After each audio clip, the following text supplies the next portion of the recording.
The prey manuscript I showed you, look at the style there.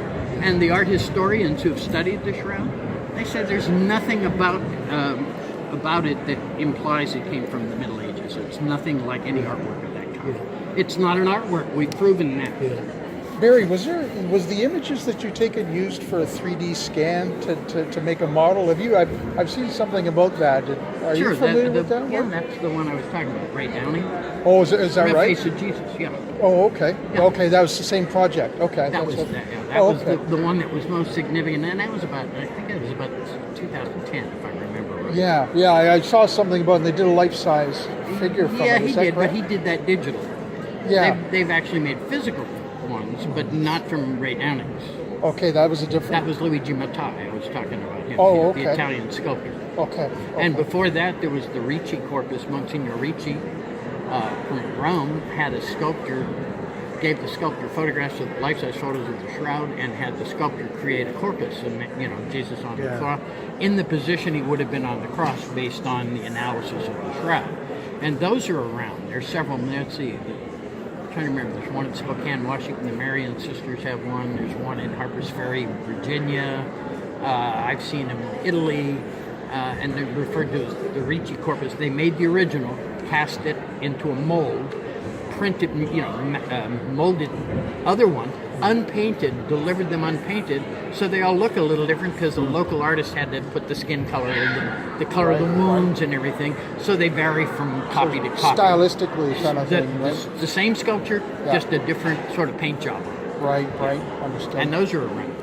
Was research done on the Sudarium? sorry? Sudarium? Was research done on that as part of STIR? Oh, sure. Yeah? Not part of STIR. No. STIR. We didn't have any involvement with that. That's the Centro Español de Sinologia. They're the people in Spain who study. But they have researched that. Yeah, and I was in Spain. Actually, I was on a pilgrimage with some friends, and one of my friends happened to work for the Royal House of Portugal. Mm-hmm. So we got to Oviedo, and he's on the phone, right? And he tells the driver to pull over in front of the cathedral. And he says, "Come on, to me, get out of the car." We get out of the van. I said, "What's up?" He says, "We're going to show you the Sudarium." I said, No, it's only for 3 feast days, Good Friday and 2 others during the year. That's all. He said, "Didn't you see me on the phone?" I said, "Yeah, I saw you on the phone." So I was talking to the only man in Spain who could call down to the cathedral and tell the canon to open it up and show it to you. No. I said, "Who's that?" He said, "The king. King of Spain." And that's who he was. Well, if you work for the King of Portugal, you can call the King of Spain. I guess you have his number.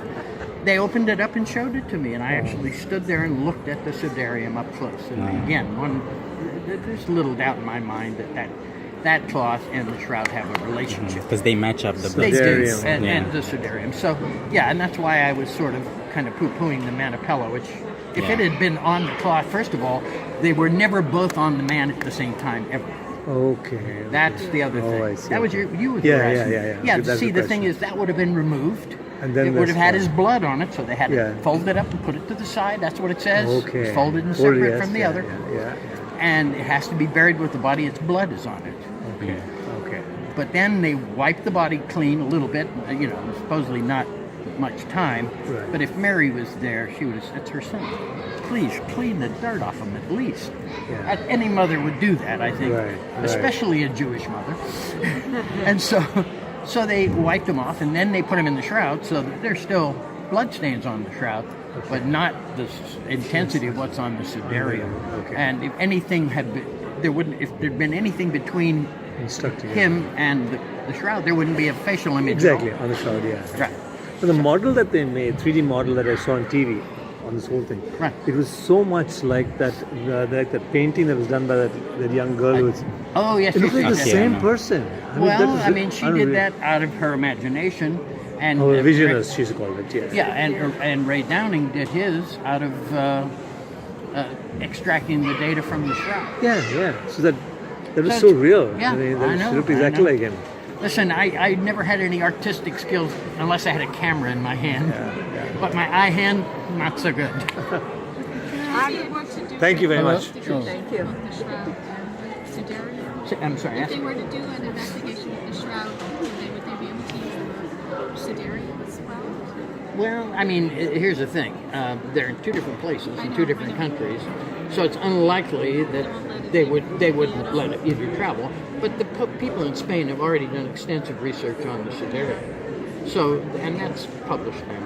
And just one more question: if they were to get the approval to do the investigation, can you tell me one thing that they would want to do that they're going to Oh, you mean investigate, or if we did some if new? you got the yes from the Pope, what's something? What right now we could do, which we couldn't do back in the old days, we can do spectral analysis by pointing a small instrument at a spot on the shroud and do complete chemical analysis from the far UV to the deep IR and all the visible in between. And so we could do really sophisticated chemical analysis without ever touching the cloth. So that'd be a set of tests I'd like to see. And obviously other kinds of photography and other kinds of imaging. Remember, we were working in a funky old palace. It would be nice to get it into a more controlled atmosphere and neighborhood, if you will. And then we could do much more, I think, research and other kinds of research. And again, I have no intention of being a part of any future research. I've been retired for 9 or 10 years. My knowledge of the current technology is sort of faded now. It's all gone past me. I'd be happy to report on any new team that went and did their work, but I don't see myself participating anymore. You still have the energy of 20 years old. Yeah, I wish I were 20. I add 52 to that. The scenario is not together with the No, it's in Spain. Spain. In Spain. Are there many replicas of the Shroud in Turin? Because I'm going to be there next month. So No. is there just one that you see, or the No, you don't see any. no replicas at all of the No, Shroud? you can go to the Shroud Museum. That's where There's see where it. you would Yeah, go. I know, I can't But see elsewhere, no. it. So just If the you go to the museum. cathedral, they have a picture of the face and the box, but you can't see anything. So the museum is the place to go. And it's only a few blocks from the cathedral. You can almost walk in. So the museum is where we should go then. Yeah, Sindone Museo. Okay, thank you. Regarding Sure. The face cloth. Was the face cloth put before putting the shroud on? No, it was taken off before they put the shroud. The face cloth was from the cross to the tomb. Blood and fluid, so they took it off, folded it, put it away, must be buried with the body, has his blood. Then they cleaned the body and put the shroud on. It's two separate. What about the face cloth that Veronica has? It has a picture of Jesus on it. Yeah, it's a painting. Oh, it's amazing. And not a very good one in my opinion. Sorry. Yeah, but the many people thinking the shroud is that Veronica has. Yeah. The Veronica is only a legend. There's nothing in the Gospels about the Veronica. okay. That's just a story. He put on his face. Yeah, but there's no, where did this design? Probably the shroud. Where you put some preservatives on that rod. It's been 2,000 years. No, No, no. As long as it's kept dry, it's not going to rot. nothing. Moisture is the enemy. And, in Jerusalem it's very dry. And in Turin, not so dry. But it's sealed into a reliquary box with nitrogen and argon atmosphere, humidity and temperature controlled, so it's not going to rot. So Not the gonna shroud was in Jerusalem. How did it land in Turin? Oh, that's a long story. It went a long ways, a lot of places. But it wound up as in Constantinople. And then when the Crusaders came to sack the city of Constantinople, they walled it up in a wall. Disappeared. The Crusaders came and went. The cloth they called the mandilion, which means not made by hand, meaning not an artwork, disappeared, never to be seen again. And 150 years later, the great-great-great-great-grandson of one of the Crusaders shows up with it in France, with what now we call the Shroud of Turin. So, if you go and you sack a city, you don't come home and go, look what we got. I was wondering why You keep it quiet wouldn't about be. It wouldn't be in Rome. Never been in Rome. Never will be in Rome because the king that owned it before he died made one stipulation: the Pope gets to own it, but it can never leave Turin. So it'll never be in Rome. Ever, never, never. Regarding the image on the shroud, like to me, it looks like a direct, say, a copy, a photograph or photocopy, with the light rays at right angles. No to the light image. involved. There's no directionality of light But on then, the shroud. if physically the shroud is cloth and you wrap the That wasn't wrapped the way you're describing. Oh, because Not then, wrapped like a mummy. because if you unwrap it, Yeah, you're it'll talking be about- distorted. Yeah. All the details, That- it wouldn't be this perfect. Read the science. Oh. The science points out that whatever the mechanism was acted in a collimated or verticality manner. Okay? Sorry, I didn't quite understand what the And it didn't wrap around. It didn't wrap Now around. take a look at the way it was wrapped. Take a look at the illustration. You'll see the way it worked. Yeah, it wasn't wrapped It was like just Oh, it covered. wasn't. No, It was just It covered. was over. just laid like. With just a covering. So And then the feet and maybe the waist were bound to keep the body in it, so when they moved it, it wouldn't fall off. But So- then to get all that detail, like the eyelid and the mouth and the contours, would not have appeared on that. Why wouldn't they? because it was put on top Because of they're it. not in touch with the That's right. the face. see, now or you're the missing a contours critical- of the body. Stop. You're Right? missing a critical point. What's that? The imaging worked at a distance of up to 4 centimeters. Up to 4 centimeters. Correct. So there was darkest where direct contact and more faint as the distance increases. That's not a normal imaging mechanism of any kind that we know of. No, it's not. But those are the facts about the image. So consequently, we don't have a mechanism that can create an image like that. And we're in the most image-oriented era of human history. Yeah, that's right. And yet we- digital now. It's, We don't know, but it's definitely not a manufactured image I know. because modern science can't duplicate it. I've looked at every effort in the last 40 years to duplicate it, and you can make something that looks like the Shroud. My photographs are pretty available out there, Right. but to make something that has the same chemistry and physics, nobody's even come close. Yeah, chemically. There's no paint or pigment on the cloth. Sorry, you're talking about sedarium. I didn't quite get to know what that is. What is the sedarium? It's the face cloth, the one that was folded separate from the other, that was put on his face when they took him off the cross and took him to the tomb. Oh, so there's something separate from the... Read it's in the New Testament, not my book, but yours. But if you read, it says there was a cloth folded separate from the other. That would have been the face cloth. Yeah. Sorry. Well, does it contain his facial image? Let me answer Oh, this one. I'd like to thank you so much for all your materials work and for your wonderful presentation. I'm sorry I came a bit late, so if it's a dumb question, please, I apologize. The But only dumb how questions did you it want you don't survive- ask. How did it survive the fires? How did it That's survive? miraculous. Not necessarily. Okay, how did it Well, it's in a reliquary box. It And was wooden. it was silver on the outside, wooden on the inside. Also, And we don't believe that it caught fire. We believe a burning beam fell down and crashed through the box. And Aldo Goreski, there's two papers on our website where Aldo Goreski made an artificial shroud, put it in a reliquary box, took a beam, smashed it through, let it catch fire, and when he pulled it out, it had burn marks exactly like the shroud. So you can find his work there, and I would suggest looking that up because I think a lot of us have now, based on Aldo's work, come to realize that some of the markings on the shroud didn't come directly from that fire, and some of the water stains didn't come from putting out that fire. It was probably in a large, tall clay jar, which accumulates moisture in the bottom, because we have some along the edges that aren't explained by the fire, but are explained if there's a little moisture in the bottom of a clay jar that would soak and create certain kinds of stains. So there you go. So you see, it wasn't a dumb question at all. Does sedarium contain Christ's facial image? The sedarium? No image at all. Just okay. blood Just and pleural fluid from the lung. Yeah, but no image. Yeah, the image formed when he was in the tomb. The sedarium brought him from the cross to the tomb, then they would remove it and start to clean the body a little bit, then put him in the shroud. But they had to keep the sedarium and bury it with the body because Jewish law says if it's got blood on it, it's got to be buried with the body. So they do a radioactivity, carbon dating on the face cloth. Yeah, I think they got something like 6th century or 5th century on it. But you know, carbon dating ancient linen's not so easy, it turns out. That there are a lot of problems. So I'm no expert, I'm not a physicist. But yeah, they did, I think it was like 5th century. But still, that's, if it matches the shroud, then the shroud can't be from the 12th century. How is it that the back part of Jesus is not darker than the front?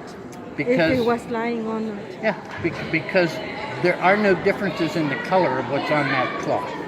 The image is the same color. The only difference that makes it look like the image that we see is the concentration of yellow fibers in a particular area. Have you ever looked in a newspaper photo with a magnifying glass made of little dots? The lighter areas, the dots are further apart and smaller. Darker areas, the dots are closer together. That's what we have on the shroud. The more yellowed fibrils in an area, the darker it appears to the eye, but they're all exactly the same color. I know, it's not easy to understand. It makes sense. But it makes sense. It's like a half tone. Yeah. With all that contamination, touching, this and that, what are the chances of anyone getting another piece from another section getting the same results? It's for carbon dating, you mean? Yeah. Only God knows the answer to that one. But here's the thing. All of this could have been avoided if they had taken at least one other sample from somewhere down at the other end of the cloth as a control sample. And that's why all the scientists that have heard what they did said, that's ridiculous. They only tested one spot. They don't know anything else about it. It's a huge piece of cloth. That's my question.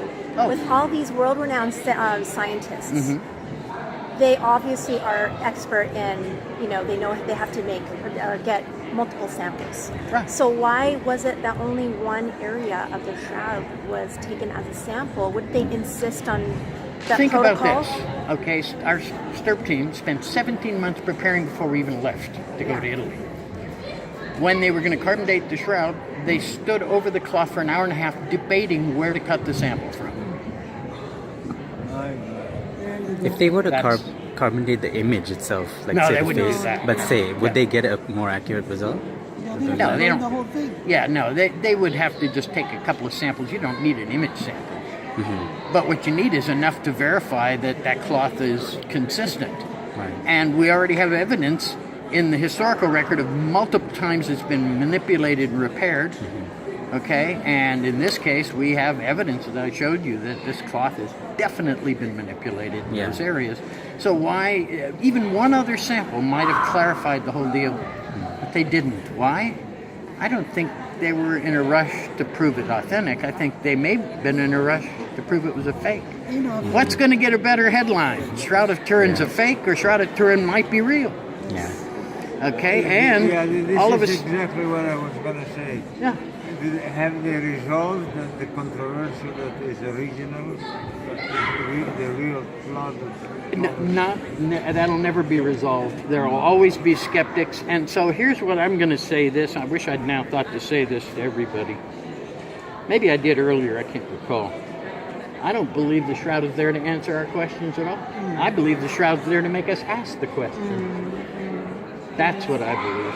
Look, the answer to faith is never going to be on a piece of cloth, but in the eyes and hearts of those who look at it. That's where it is, here. And Jesus said that, the kingdom of God is within us. So I'm firmly convinced. That's a good point. Thank you very much. Thank you. God bless you. Yeah, God bless you. He has. Did you see it was first seen in France? Is that where you said? The Shroud? The Shroud. Oh no, it's in Turin. No, now it is. But It was in France from in the 1300s, 1400s, sure, because the Savoy family was there, and then they brought it to Turin when they moved over to Italy to sort of take over Italy, and that was in 1578. So for a few hundred years, it was in France. Chambray is where the fire was that caused the damage. yeah. Do we know who the person was that gave this cloth? The history is pretty good all the way back to about mid-1300s. It looks like it came as a dowry gift from one family to the Savoy family. In those days, you're going to marry, you bring a dowry, especially in the royal families. So I think that was part of it. But history is not my strong suit. That's the one thing I'm smart enough to say, I don't know. Thanks, I Barrie. defer Thank to you. the historians every time Thank on that you. one. Sure. My pleasure. Okay, how are we doing? How are you? Fine, thank you. Now that I'm finished, I'm great. Yeah, I have a question. So, when you saw the cloth, how'd you feel? Everybody asks me that, and I will tell you this, that I am sure that some of the members of our team had an emotional response being in the room with that piece of cloth. No doubt in my mind. I didn't. I had no emotional attachment to Jesus. I was raised in an Orthodox Jewish home. The only thing I knew about Jesus was he was Jewish. I knew that. and Mary was the big Jewish mother, you know. Yeah. But so I didn't have that emotion, and that's why I think, you know, the lady that was sort of evangelizing me doesn't understand that. Look, the advantage I bring to this in being a spokesman for the science is I can't be accused of having that underlying kind of emotional tie to it. It didn't matter to me. I didn't care. It did not represent my faith. It did not impact my faith. Now, in the end, it did, because it forced me to reconfront my own beliefs. And I'm still a Jew. I'm not a Christian, which, much to the chagrin of my evangelical and Catholic friends, who would love for me to be Catholic or evangelical or whatever. And I always say, look, if God wants me to do that, look, I've been listening and doing what He's told me to do. If He tells me I need to do that, then I will. But He's never said that to me. If anything, my message is far more powerful coming from a man who's not a Christian. That was God's idea, not mine. I didn't pick this. Oh, it's music. Thank you so much. It's really, really good. My pleasure. I so appreciate it. Now I'm going to see if I can sneak out.